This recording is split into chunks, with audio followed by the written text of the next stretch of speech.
नमस्कार सुमनलता जी। आपका बहुत बहुत स्वागत है। हमारे एक प्रोग्राम हम स्टार्ट कर रहे हैं, आप ही से स्टार्ट कर रहे हैं। आपकी कहानी, आपकी जुबानी। जीवन में बहुत संघर्ष आते हैं और जीवन चलने का नाम है संघर्ष, है तो जीवन है। मेरे पापा कहते थे कि संघर्ष खत्म हो गया तो जीवन खत्म हो गया। तो संघर्ष से हमें नहीं डरना है, स्ट्रगल से हमें नहीं डरना है। स्ट्रगल का नाम ही है कि आगे बढ़ना है। ये मैंने सीखा है जीवन में। और मैं चाहती हूँ सुमनलता जी कि आपके जीवन से हम आजकल के बच्चों को जो हम प्रेरणा दे सकें, वही एक कारण है कि मैं आप सबसे बात करना चाहती हूँ। आपके जीवन के बारे में जो आप हमको सिखा सकते हैं, मैं आपसे सीखना चाहती हूँ। और ये मैसेज है ना, सब लोगों तक पहुंचाना चाहती हूँ। तो मैं आपसे पहला सवाल ये पूछूंगी सुमनलता जी कि आपकी जो बचपन की सुमन थी वो कैसी थी, उसके बारे में बताएं। बहुत बढ़िया बचपन, बहुत बढ़िया भी था। हम 6 भाई बहन थे, 2 भाई 4 बहनें। तो आपस में प्रेम भी था, झगड़े भी होते थे, एक दूसरे की शिकायतें भी लगाते थे। और आनंद ही आनंद था। ये लगता था कि इतनी ही हमारी जगह है, इतना ही हमारा परिवार है और इसी में हमको जीना है। बिल्कुल। और फिर वो बड़े होते गए, बड़े होते गए, तो जरा स्कूलों में गए, पढ़ने के लिए गए, तो लगा कि नहीं, और लोगों से भी मित्रता हुई है और हमारा परिवार बढ़ता चला गया। तो वो बचपन तो कभी भी याद करते हैं तो उसमें फिर खो जाते हैं। इतने भाई बहनों को माता पिता कैसे पालते थे, आजकल का सोच करके हम लोगों को बड़ा लगता है कि वो बचपन जिसमें बड़ा बड़े ख्वाब थे आगे के। उस समय ना तो टीवी होता था, रेडियो होता था खाली, और ट्रांजिस्टर भी नहीं था। तो वो ही हम लोगों का बहुत पक्का साथी होता था। गाने भी सुनने हैं, छोटे छोटे प्रोग्राम आ रहे हैं वो भी सुन रहे हैं। और वो खेलना कूदना, उधम मचाना। और भाइयों के संग, क्योंकि मैं बीच की थी, तो मैं, बड़ा भाई था एक, एक छोटा भाई, तो दोनों के बीच में होने के कारण डांट भी बहुत पड़ती थी, लड़ाई भी बहुत होती थी। लेकिन मेरा ख्याल भी सब बहुत रखते थे। तो वो उसको हम दोबारा वापस नहीं ला सकते, ऐसा सोचते हैं। ऐसा बचपन हमारा अच्छा रहा, पढ़ने के लिए, जाने के लिए। बहुत तो खूबसूरत। उसकी सच्ची हमें बस यादें ही हैं जिसके ऊपर हम जिंदा हैं। यादें ही रह और वो जाती हैं। यादों में हम इतना खो जाते हैं ना कि बहुत ही आनंद आता है। बहुत अच्छा लगता है जब वो यादें सोचते हैं और सुनते हैं और हम याद करते हैं। इसीलिए बस मिलते रहना चाहिए अपने बचपन की सहेलियों को, अपने बचपन के साथियों को, अपने बचपन के भाई बहनों को और सबको। फिर आप धीरे धीरे आप बड़े हुए, कॉलेज में गए, तब सपने और बदल जाते हैं। एक लड़कपन आता है, एक लड़कपन के सपने आते हैं। तो आप तो बहुत एनसीसी में थे, अब मुझे पता है आपने बताई थी कुछ कुछ बातें अपनी। आप बाकी लड़कियों से आप बहुत अलग थी। बताइए उसके बारे में, शेयर कीजिए। जब मैं कॉलेज में गई, इंटरमीडिएट पास करने के बाद डिग्री करने के लिए गए, तो थोड़ा लगा कि दुनिया तो हम बहुत बड़ी है। पहले कॉलेज में थे तो वो नजदीक था घर के, इंटर तक। तो फिर जब डिग्री के लिए गए तो बहुत ही बड़ी दुनिया और बड़ी लगी, और लोगों से मुलाकात हुई। तो फिर हमको लगा कि अभी तो हमें बहुत कुछ करना है। लोगों को देखते थे आगे, और बीए के बाद एमए कर रहे हैं, कुछ और कर रहे हैं। धीरे धीरे पढ़ाई का विकास होने लगा था। हमारी बड़ी बहन ने इंटरमीडिएट के बाद नहीं पढ़ा था, वो हमसे 8 साल बड़ी थी, उसकी शादी कर दी गई थी। तो ओहो। हमको ये लगता था कि नहीं, मैं तो पढ़ूंगी और कुछ करना है। तो उस सब भाई लोग जो थे वो भी आगे पीछे थे हमारे, तो वो भी होड़ लगी रहती थी कि ये पहले ग्रेजुएट हो जाएगी। बड़े भाई को लगता था, वो हमसे 1 ही साल आगे था, तो ये लगता था वो ग्रेजुएट हो जाएगी। छोटा भाई कहता था कि ये पढ़ जाएगी तो ये फिर हमारे ऊपर रौब दिखाएगी। खैर, लेकिन हम लोग पढ़ने लगे तो उस समय फिर और लोगों से मिले, बड़ी जगह थी। तो ये लगा कि अभी हमें कुछ करना है, कुछ बनना है, कुछ आगे करना है। विवाह के बारे में सोचा ही नहीं था तब तक। तब तक यही लगता था कि अभी मुझे पढ़ाई करनी है और आगे बढ़ना है। लेकिन हुआ क्या, पिताजी को लगता था कि अभी 2 लड़कियां और हैं, अब इसका विवाह कर दें। और जैसे ही, पहले के जमाने में डिग्री भी बहुत कम लोग करते थे हमारे जमाने में, तो आने भी लगे विवाह के प्रस्ताव। तो उनको कुछ एक प्रस्ताव अच्छा लगा। उस साल मैंने डिग्री पास कर लिया था, बीए, और बीएड करने के लिए भी एग्जाम पास कर लिया था। तो कुछ ऐसा हुआ कि नहीं, अभी तो शादी करनी ही है।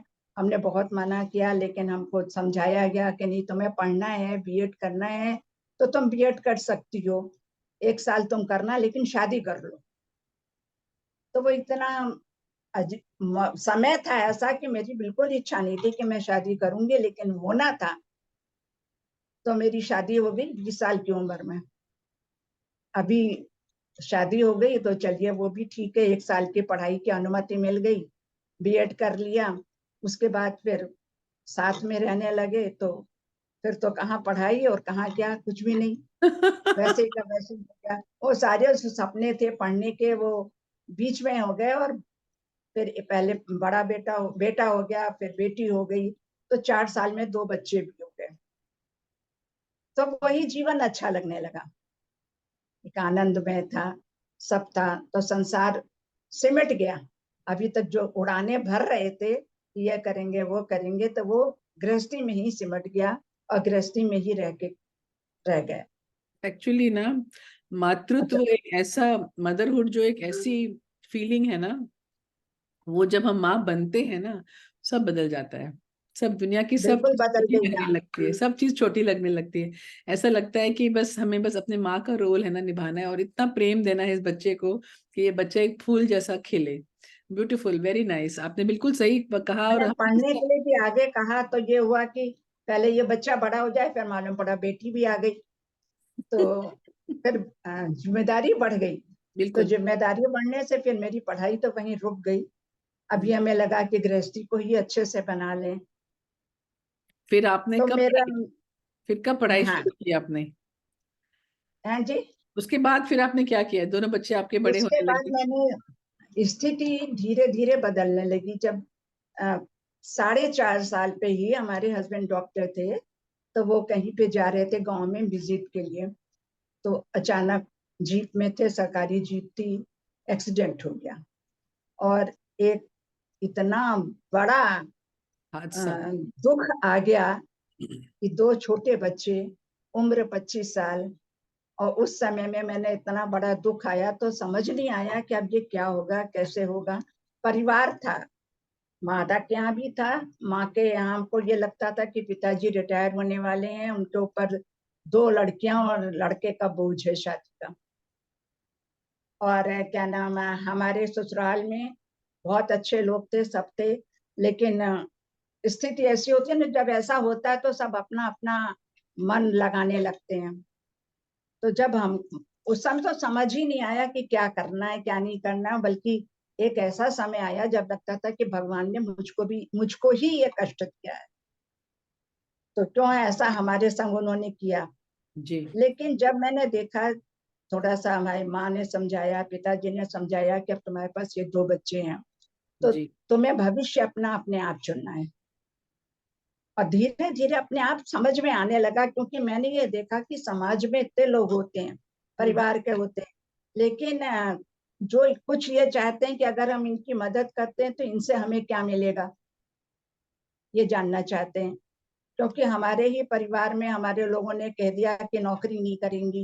हम्म। हमको ये था कि हमको अपने बच्चे पालने हैं तो हम अपने आप से पाल लेंगे और अपनी खुददारी का जीवन जिएंगे। हम्म। लेकिन कुछ लोगों ने परिवार के कहा कि नहीं, नौकरी नहीं करो, तुम हमारे संग रहो, ये करो बच्चों का। तो हमने कहा नहीं, ऐसा नहीं करेंगे। फिर उस समय कुछ कहाँ से भगवान ने हमको शक्ति दी, धीरे धीरे मेरे दिमाग में ये आने लगा कि ये बच्चों को, माता ने भी कहा, माँ ने, कि बच्चे तुमको पालने हैं, हम सब सहायता कर सकते हैं, बच्चे तुमको पालने हैं, तुम जैसे चाहोगे पालो।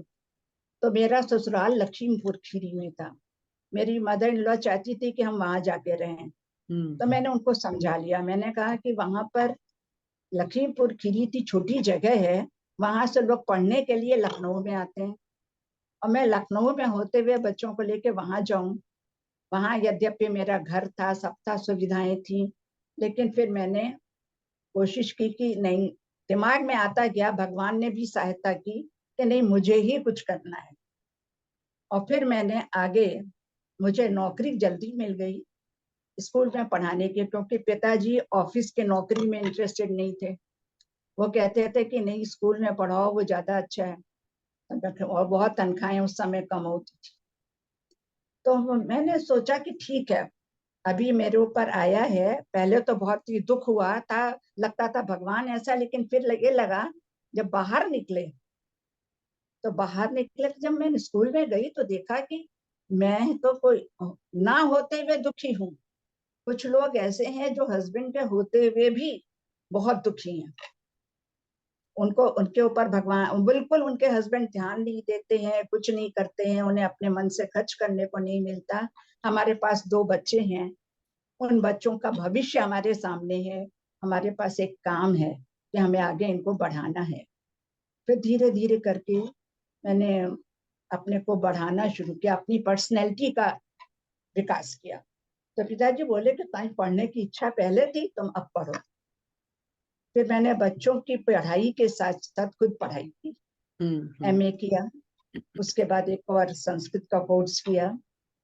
और उसके बाद भी फिर जब मन लगने लगा तो मैंने एनसीसी का भी कोर्स किया, क्योंकि उस समय यह था कि जहां जहां से पैसा कमा सकें तो कर लें। और बच्चों को अच्छे स्कूल में पढ़ाया।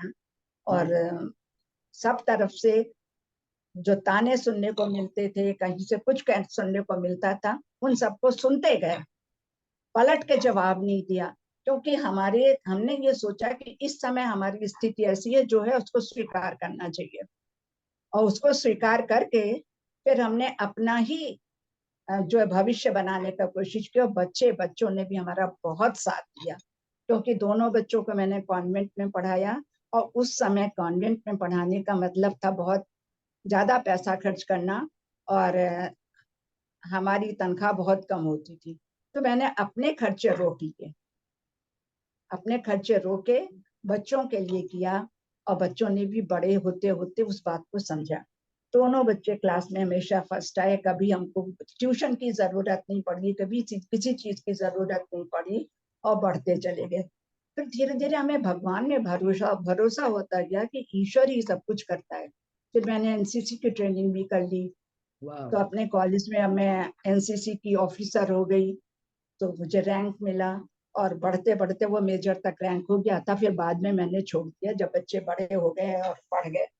तो ये जीवन में उतार चढ़ाव, अप्स एंड डाउन आते रहते हैं। ये हमने सीखा कि हमेशा जीवन एक सा नहीं रहता, जो समय आया है वो बदलेगा। और उसको बदलने के पहले अगर हमने अपने को तोड़ दिया तो हम कुछ नहीं कर पाएंगे। और अगर हमने अपने अंदर हिम्मत बनाए रखी तो हम सब कुछ कर सकते हैं। और एक बात और हमको समझ में आई कि दुनिया में पैसा ही सब कुछ नहीं है। हम कम पैसे में भी अच्छी खुशहाल जिंदगी जी सकते हैं। हमारे हाथ पैरों में ताकत होनी चाहिए, हम परिश्रम कर सकते हैं, शक्ति होनी चाहिए हाथ पैरों में। और कभी भी किसी काम को छोटा या बड़ा ना समझे। बिल्कुल। तो इस चीज को देख करके फिर मैंने प्रगति की। और करते करते आज चौथे पन में आ गए। अब तो हम 80% जिंदगी जी चुके हैं अपनी। तो लेकिन अभी हम अपना पीछे झांकते हैं तो अब लगता है कि कैसे ये हो गया। बच्चे हमारे दोनों अच्छे पढ़ गए, दोनों अच्छी नौकरियों में लग गए। परिवार में भी लोगों को मेरी कीमत समझ में आई कि मैंने उनके लिए हेल्प की। उनकी तरह तरह से, पैसे से नहीं कर सकते थे लेकिन हाथ पैर से काम किया। तो उससे क्या हुआ कि उनको भी मेरे बारे में समझ में आया। पहले तो उनको ये लगता था ना कि गलत रास्ते पे ना चली जाए, कुछ बिगड़ ना जाए। तो बहुत तरह की बातें होती है, तो समाज में होता है बहुत। हम सब आपस में समझ सकते हैं कि ऐसे में समाज में रहना लड़की के लिए बहुत मुश्किल होता है। बहुत मुश्किल है, बहुत ही मुश्किल। बहुत ही मुश्किल है। उसको बहुत ज्यादा अपने को तैयार रखना पड़ता है, ध्यान रखना पड़ता है। जी। फिर लोग चाहे जो भी कहें, बहुत ऐठू है, बहुत ऐसी है, बहुत वैसी है, कोई बात नहीं। हमें अपने को देखना है, अपने बच्चों को देखना है। ये बात हमको समझ में आने लगी। कई जगहों पे हमने लड़ाई भी की, बहुत दिक्कत भी हुई। और लेकिन किसी तरह से मेरा समय पार हो गया। और पार हो गया तब मुझे भगवान के ऊपर पूरा भरोसा हो गया। विवाह किया बच्चों का, तो बच्चों को भी ये था कि मम्मी ने इतने मुश्किल से पढ़ाया है, और लेकिन उनको पैसे की बिल्कुल जरूरत नहीं। तो उनके भी दिमाग में यही है। तो हमारे बेटे ने कह दिया, मम्मी शादी करेंगी तो मैं बारात लेके नहीं जाऊंगा, मैं 1 रुपए से शादी करूंगा, आप कुछ नहीं लेंगी। और आपने परिवार में जैसे बुआ ताई चाची कहती हैं, तो उनको कहिए कि वो आप दे सकती है तो दीजिए, लेकिन हम कुछ नहीं लेंगे। और बेटे की शादी मैंने ऐसे की, बहुत अच्छी लड़की मिली, बहुत अच्छी बहू मिली, सब मिला। अब जब बेटी की शादी करने का आया, तब ये हुआ कि बहुत मुश्किल है, हमारे कायस्थ परिवार में बहुत मान चलती है। तो बेटे ने कह दिया, मम्मी अगर आप एक भी पैसा इसकी शादी में देंगी तो मैं शादी में नहीं आऊंगा। और ओह। बेटी भी कहती थी, हाँ ठीक है, मैं नहीं करूंगा, मैं शादी नहीं करूंगी। तो अच्छी जॉब में लग गई थी, वो स्टैंडर्ड चार्टर्ड बैंक में लग गई थी। वाह। उसके बाद भी डिमांड बहुत होती थी, तो हम्म। दिल्ली में कर रही थी, तो बेटा भी दिल्ली में था। हम्म। तब फिर क्या नाम, वो भी मिल गया लड़का, देर में मिला हम्म। लेकिन मिला, बहुत अच्छा दामाद भी मिल गया। तो ये फिर तब हमको लगा कि भगवान ने हमारी परीक्षा ली। हर एक के जीवन में एक समय आता है जब उसका डाउनफॉल होता है, तो अगर उस समय उसने अपने को तैयार कर लिया, रोक लिया, तो फिर बिगड़ने से, खत्म होने से रुक जाता है। और उसको समझ ले, क्योंकि भगवान कृष्ण ने भी कहा है कि ये समय गुजर जाएगा। हम्म। अर्थात समय कभी एक सा नहीं रहता, बुरा और अच्छा दोनों समय आता है। ये समझ बहुत बाद में आती है, या तो बिल्कुल। कोई बड़े समझाने वाले हों तब आती है, और नहीं तो जब एक्सपीरियंस हो जाता है, अनुभव हो जाता है, तब हम्म। ये समझ आती है। बिल्कुल तो ये बिल्कुल। हमारा जीवन रहा। बहुत सुंदर आपने बात बताई, और मैं ये चाहती हूँ कि सब समझें कि जो आपने बात बताई है बहुत ही गहरी बात है। कि पहली बात तो ये था कि आपको करेज आया, आपको बहादुरी आई, आपने अपने अंदर अपने संजोया, अपने आप को समेटा, अपने आप को कि मुझे आगे बढ़ना है। चाहे आपको प्रेरणा मिली आपके बच्चों से कि भाई मुझे अपने बच्चों को एक अच्छा जीवन देना है, वो एक आपका एक पर्पस ऑफ लाइफ हो गया था कि भाई मेरे बच्चे मेरी सब कुछ हैं, मेरी मेरी मतलब जिंदगी है। और इन बच्चों को मुझे एक ऐसी ऐसी मतलब देनी है, उनको ट्रेनिंग देनी है, या उनको इस तरह से बड़ा करना है कि वो जीवन में बहुत अच्छे सिटीजन बने और एक बहुत अच्छे आदमी बने, और लड़की डॉटर जो है आपकी जो भी बने अपने पैरों पे खड़े हो जाए। तो इस बात से आपके अंदर एक ब्रेवरी आई, एक आपके अंदर एक झांसी की रानी वाली जो होती है ना, मेरे पापा कहते थे हाँ कि बस, बनने की क्या बात है, बस झांसी की रानी आप बन गई और फिर आपके लिए कुछ। बनना ही पड़ता है। हाँ तो ये मुझे समझ में आ रहा है। और आपको जब सक्सेस मिला, आप जब टीचिंग किया, आपने पढ़ाई किया, और जब आपके बच्चे आगे बढ़ने लगे, तब जो है आपने जो बहुत सुंदर बात बताई वो ये थी कि आपकी भगवान में जो है एक आस्था जो बन गई। वो ये बहुत खूबसूरत बात बताई आपने कि you have surrender to god. And god जो कायास बोलो, कायनात बोलो, या फिर यूनिवर्स बोलो, ऑलमाइटी बोलो, उसमें आपका जो दृढ़ विश्वास हो गया। ये विश्वास होना जो है ना बहुत बड़ी बात है कि मैं तो आगे बढ़ रही हूँ, जो भी मुझे भगवान, लेकिन भगवान की सहायता से मैं बढ़ रही हूँ, मैं अकेले कुछ नहीं हाँ, कर सकती हूँ। तो ये जो एक जब जुड़ जाते हैं ना एक डिविनिटी से, एक हम यूनिवर्स से जब जुड़ जाते हैं, उससे जो एनर्जी आती है, उससे जो स्ट्रेंथ आती है, मेंटल स्ट्रेंथ आती है, वो एक बहुत खूबसूरत बात है। तो ये जो आपने बहुत है। शेयर किया ये बहुत जरूरी है कि हमारे बच्चे, जो हमारी आगे की जनरेशन है, वो ये समझे। क्योंकि उनको ये समझ में नहीं आता है कि सरेंडर क्या होता है, सरेंडर टू गॉड क्या होता है। क्योंकि मेरे को याद है मेरी मम्मी की डेथ हुई थी ना, तो मेरे पापा को मैं जाके उनके घर में जाके रहती थी मैं। तो वो कहते थे क्यों, तुम क्यों आती हो अपना गृहस्थी छोड़ के। मैंने कहा आप अकेले हो। तो वो कहते थे नहीं मैं अकेला नहीं हूँ, परमात्मा मेरे साथ है। वो जो जुड़ाव है ना, वो एक बहुत वो गहरी बात बहुत है, अपने अंदर महसूस करने वाली बात है कि हमारे अंदर ही है परमात्मा, या जो भी है उसके उसका जो धागा हमने पकड़ा हुआ है, उससे जो हमें जो एनर्जी मिलती है, जो स्ट्रेंथ मिलती है ना, वो बहुत ही जरूरी है। और ये आगे की पीढ़ी को समझना पड़ेगा, और उनको टाइम लगता है, तब समझ में आता है जब कोई मुसीबत आती है, जब कोई तकलीफ आती है, और जब वो तकलीफ से हट जाते हैं, निकल जाते हैं, गुजर जाते हैं, तब उनको समझ में आती है ये बात। बहुत आता सुंदर है। आपने बात बताई, वेरी नाइस। और कुछ कह रही थी आप? अभी आपके जो ग्रैंड चिल्ड्रन हैं और आपके जो बच्चे हैं बहुत अच्छी जगह पे हैं। हाँ तो आपको बहुत अच्छा लगता होगा, आपको कैसा महसूस होता है? अब लगता है जीवन सफल हो गया, जी। वो चली गई, जीवन सफल हो गया। और भगवान ने ऐसी सहायता की कि बच्चे और बच्चों के बच्चे भी, दोनों सब सब अच्छे उसमें जा रहे हैं। अब बाकी उनका अपना लक है, अपना भाग्य है, जो भाग्य वो लेके आए हैं वो होगा। तो ये समझना बहुत जरूरी है कि हमने, अब हम गीता और रामायण में इंटरेस्ट हो गया है, तो हम्म। अभी हमने ये समझ में आ गया कि हमने जो कभी कर्म किए हैं पुराने पिछले जन्मों में, तो कहीं ना कहीं हमको उसका फल मिलता है, लेकिन अच्छा भी हुआ तो दोनों मिला, अच्छा भी मिला। ये भी हो सकता था कि हमको नौकरी ना मिलती, हम पढ़े लिखे ना होते, तो हमें कुछ और करना पड़ता, हम बच्चों को नहीं पाल पाते। तो और दो भी ऑप्शन थे उस समय, कि कुछ लोग चाहते थे कि पुनर्विवाह की बात हाँ, आप अकेली थी, बहुत करी गई, छोटी थी आप। तो मन की लोगों बात ने छोटी। ऑफर किया और हुआ, तो हमारे फादर ने किसी को मेरे पास भेजा समझाने के लिए। मैंने कहा नहीं, ये बच्चों की क्या स्थिति होगी मैं नहीं कह सकती, लेकिन मैं अब इनको ही पालू।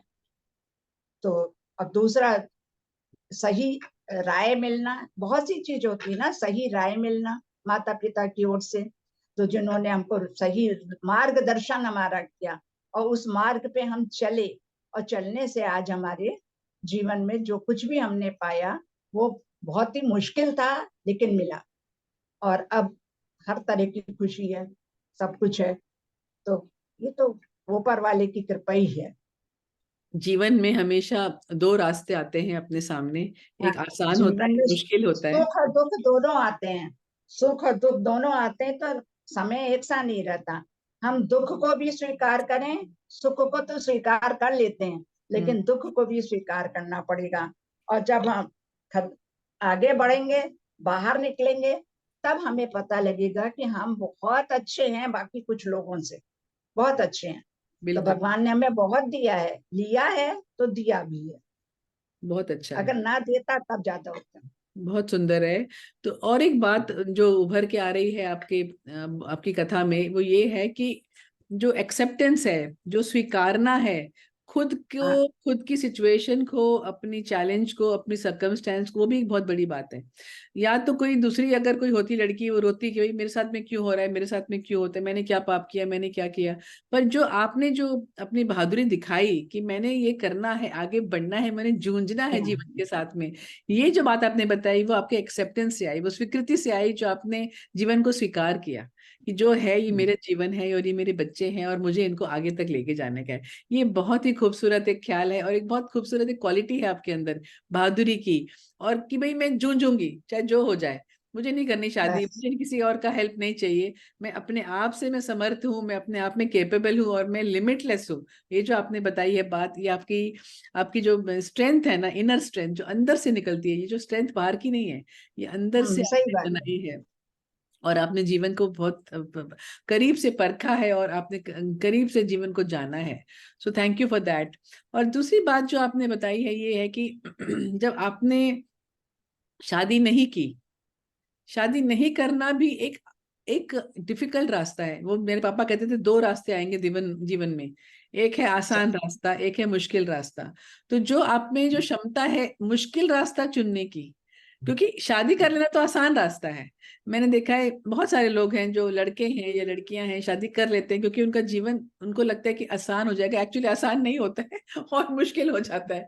बट वो एक पैसे कम होते हैं तो उस टाइम पे लगता है चलो ठीक है, एक साथी की जरूरत है। और आप तो बहुत छोटी थी, आप तो सिर्फ 25 साल की थी, और वो एक बहुत बड़ा, आप एक मुकाम पे थी जो उस समय जो आपने डिसीजन लिया शादी न करने का। मैं आपको नमन करती हूँ जो आपने ये जो डिसीजन लिया, और आपके बच्चों को भी जो जिन्होंने आपको ये शक्ति दी आगे बढ़ने की। तो ये मैं आपसे सीखी हूँ दो तीन चीजें आपसे कि भाई आपने स्वीकार किया, आपने हिम्मत नहीं हारी। और जो हिम्मत नहीं हारता है ना दीदी, वो इंसान को भगवान की शक्ति मिलती ही मिलती है। और जैसे आप अभी बातें कर रही हैं ना, तो मुझे ऐसा लग रहा है कि मुझे मुझे खुद को वो रोंगटे खड़े हो रहे हैं जो आप बता रही हैं कि 25 साल की उम्र में आपने ये सब देखा। वो भगवान भी उसको हेल्प करता है जो खुद को हेल्प करता है। अगर खुद सही हम बात बैठ है। जाएं, है ना, अगर हम लोग बैठ जाएं कि क्यों हो अगर हम गया अपनी ये, हेल्प नहीं करेंगे तो भगवान भी नहीं करेगा, सही बात है। आपने जो किया उससे बहुत हिम्मत मिली आपको। आपने आगे जो बढ़ना, आपके अंदर जो ऑप्टिमिज्म है, जो आपके अंदर जो पॉजिटिविटी है, उससे आप आगे बढ़ के आई। और मैं आप में बहुत अभी भी देखती हूँ, अभी भी मैं देखती हूँ, आप बहुत ऑप्टिमिस्टिक है, आप बहुत पॉजिटिव हैं। और आप जीवन में आप सबको एक राह दिखा रही हैं, एक हमको भी। हम भी आपसे जब सुनते हैं, हम आपसे साथ बैठते हैं, आपकी बातें सुनते हैं, हमें भी बहुत सुंदर रास्ता नजर आता है, एक सुनहरा रास्ता दिखाते हैं। तो धन्यवाद। ये बहुत बहुत धन्यवाद। और कुछ आप कहना चाहेंगी हमारी आज की पीढ़ी को, क्या कहना चाहेंगी? हाँ, अगली पीढ़ी के लिए मैं, मतलब वैसे भी कैसा भी दुख आए, जरूरी नहीं कि इस तरह का हो, किसी भी तरह का, कि जी नौकरी चली गई, पैसा नहीं है, कुछ जी। है, किसी किसी भी प्रकार का दुख है, तो सबसे पहले तो ये कि ये ध्यान रखें कि समय हमेशा एक सा नहीं रहता। सबसे पहली बात है, बिल्कुल उनको मन में विश्वास होना चाहिए कि अगर आज दुख आया है तो कल जरूर हमारा कुछ अच्छा होगा। हमें इसमें अपने को खत्म नहीं करना है, नकारात्मक सोच नहीं लानी है, नेगेटिव नहीं सोचना है। दूसरा, खुददारी का जीवन जियो। अगर हम किसी से पैसे लेकर के तब अपना बच्चों को पढ़ाते, तो हमारे अंदर एक अजीब सी भावना होती, और उसको भी लगता कि मैंने इसके लिए इतना किया। या हमारे ऊपर वाले ने कृपा की कि जितने पैसे थे उसी में मैंने खर्च चलाया। और आप कल्पना नहीं करेंगे, उस समय तनख्वाहें बहुत कम हुआ करती थी, टीचिंग में बहुत ही कम थी, और यूपी में बहुत ही कम थी, लेकिन काम चल गया। और इसलिए दूसरों की सहायता न करके, मांगो नहीं दूसरों से, बल्कि अपने हाथ पैर को मजबूत करो, ये सबसे कहेंगे। परिश्रम करो, परिश्रम कितना भी करना पड़े, ये सोचो कि हमारा इस समय ऐसा समय आया है, हमें कमजोर समय मिला है, बुरा समय मिला है, हमें परिश्रम करना है, परिश्रम करके ही अपना पालन पोषण करना है। तो परिश्रम करिए, किसी भी तरह की मेहनत करिए, कोई काम छोटा बड़ा नहीं होता। फिर अपने व्यक्तित्व को बढ़ाइए, पर्सनैलिटी का विकास करिए, दबिए मत किसी से। ये भी बहुत बड़ी बात है, लोग बेचारगी समझ लेते हैं, सोचते हैं अरे वो बेचारा ऐसा है तो वो ऐसे कैसे आगे बढ़ गया। तो ये बेचारगी को अपने नहीं होने देना है। तो अपनी पर्सनैलिटी को डेवलप करिए। और जो लोग आमने सामने हैं, तो पर्सनैलिटी डेवलप करने में कोई पैसा नहीं खर्च होता है ना। फिर कोई भी काम छोटा बड़ा नहीं है। और जो भी हमारे ऊपर दुख आया है, उसको ईश्वर की इच्छा मानकर स्वीकार कर लो, कि ईश्वर की इच्छा थी कि हमें ये करना है, और ईश्वर हमारी परीक्षा ले रहा है, बिल्कुल। उस परीक्षा में हमें सफल होना है। ये सबसे बड़ी बात है, ये परीक्षा है एक तरह की। सोच को अपनी सकारात्मक रखें, और इस पर कभी भी ध्यान मत दीजिए कि हम ऐसा करेंगे तो कोई दूसरा क्या कहेगा। सबसे बड़ी बात ये, हम लोग कहते हैं अरे हम ऐसा करेंगे तो लोग क्या कहेंगे, ये इतना छोटा काम कर रही है, ये कर रही है, ट्यूशन कर रही है, ऐसे कहेंगे। अभी हमारे परिवार में सब बड़े अच्छे लोग थे, मैंने ट्यूशंस की, तो ये कभी नहीं सोचा कि लोग कहेंगे तो कहा करें, कहने से क्या होता है। ट्यूशन तो बहुत बड़ी इसके बात है, बहुत पश्चात अच्छी बात है। आप बहुत बड़ी जरूरी नोबल है, हाँ। प्रोफेशन है, हाँ। फिर इसके अलावा संतोष जो है, उसी में संतोष करो, संतोष की प्रवृत्ति रखें, और अपने आसपास देखें, तब हमको समझ में आएगा कि हमसे बड़ा दुख तो उनके पास है। बिल्कुल। पैसा होते हुए भी वो उसको भोग नहीं पा रहे हैं, ऐसा कष्ट है जिसको वो काम में नहीं ला पा रहे हैं। तो आसपास के लोगों को देखो, उनके दुखों को देखो, तो उसको क्या नाम समझ के रखो कि अभी जैसा हमारे पास है उनसे बहुत ज्यादा है, जो है उनसे बहुत ज्यादा है।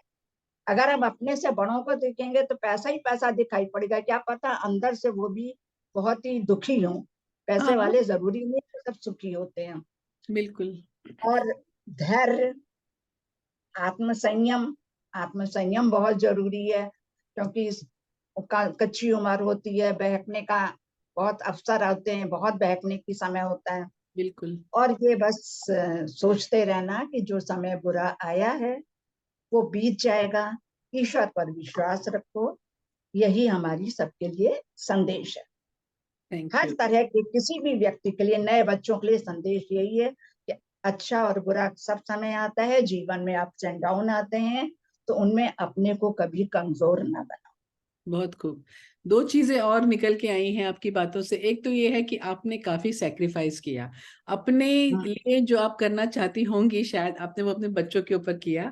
तो वो एक बलिदान जो होती है, एक जो सैक्रिफाइस की भावना होती है ना, वो हमें बहुत दूर तक लेके जाती है। और वो मुझे बहुत दूर दिखता तक। है आपकी बातों से, आप बोल नहीं रही हैं लेकिन आपकी अनकही बात जो है ना वो ये है कि आपने काफी सैक्रिफाइस किया है आपकी लाइफ में, जिसकी वजह से आपके बच्चे भी इस मुकाम पे पहुंचे, क्योंकि वो समझते हैं कि हमारी माता जी ने क्या समझते किया है हैं। हमारे लिए। यस।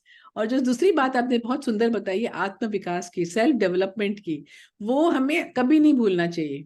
जैसे आपने अपने आप को सेल्फ डेवलप किया, 25 की उम्र में थी, फिर आप शायद टीचर बनी, शायद प्रिंसिपल बनी, तो जो भी आपने सीखा, जो सिखाया, उससे आपका अपना जो था ग्रोथ हो रहा था और अपने आप को ग्रो कर रहे थे। तो friends, each and every one of you, the youngsters today, I want to tell you one thing कि never forget about self development। English नहीं आती है तो इंग्लिश सीखो, जो स्किल आपको डेवलप करना है आप स्किल डेवलप करो और अपने आप को आगे बढ़ाओ और ऊपर की तरफ जाना है। देखो दुख दुख सुख तो आता है, और दीदी की जो कहानी है आपको बताती है कि इतना ज्यादा दुख उन्होंने झेला है, चाहे वो कुछ भी नहीं बोल रही हैं, लेकिन मुझे अनकही बात में बहुत कुछ सीखने मिला। और सही सही बहुत बात बहुत है। थैंक यू सुमलता जी, आपने अपना टाइम हमें दिया और हमें ये सब लेसन बहुत। सीखने को मिला। तो बहुत बहुत बहुत शुक्रिया। आपने अवसर दिया, जानना चाहा तो मैंने बताया, वैसे कोई नहीं, सब अच्छी ऊपर बात है, वाले। हम चाहते हैं ना कि आप बच्चे हमारे सीखें, क्योंकि आप लोग जो हो ना, आपके अंदर एक कहानियों का एक बहुत सारा एक ट्रेजर है। ये जो ट्रेजर है आप हमसे शेयर करोगे तभी हम सीखेंगे। और ये जो मुश्किलात वो आती भी है है ना, जीवन में, जीवन जैसे हाँ, जैसे बढ़ता जाता है कहानियां इकट्ठी होती जाती हैं।